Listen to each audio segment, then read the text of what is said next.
আমি তাকে খুন করছি। কিন্তু অবস্থা সজাগ হওয়ার পরে আমি বাইরে তারা অচল করে দেওয়ার পরে আমি তার ছুরি দিয়ে দেবো করছি।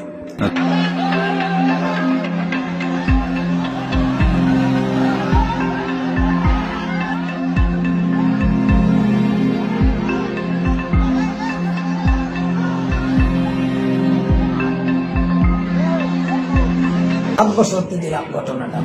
7 বছর স্টার জলসাতে রূপ দিছে। এই ঘটনা যে স্টার জলসায় একটা রূপ ঘটনা দেয় গেছে। আমি আইলে বাসা আইলে কি দইতে শিকার কিছু নাই বন্ধ করে দিতাম। এইভাবে চলছে। আস্তে আস্তে সে পরকীয়া জগতে গেল। এলাকাবাসী প্রতিবেশী লাগার পরে সে অন্য লোক কইরা সে আমাদের ধ্বংস করার তারা শুরু করলো। জাদুঘরে আপাত নিল। এক জাদুঘর আনছে আমাদের এলাকায়। আমার পাশে গেছে দোকান পালায়।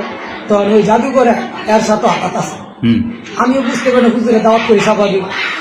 তখন আপনার এই আস্তে আস্তে জাদুঘর আঘাত নিল আমাদের জাদুঘর। আমার মা মারলো, আমার বাবা মারলো, আমারও আস্তে আস্তে এইভাবে করতেছে। তবে আমি নামাজ পড়ি 5 ওয়াক্ত তাহাজ্জুদ করি, এটা আল্লাহ আমাকে রক্ষা করতেছে। এই অসুস্থ হয়ে যায় এই ভালো। কিন্তু তারপরে সে প্রোগ্রাম নিল আমার মার্ডার করতে গিয়ে সে আমার এলাকার লোকেরা সন্ত্রাস লাগাই দিল।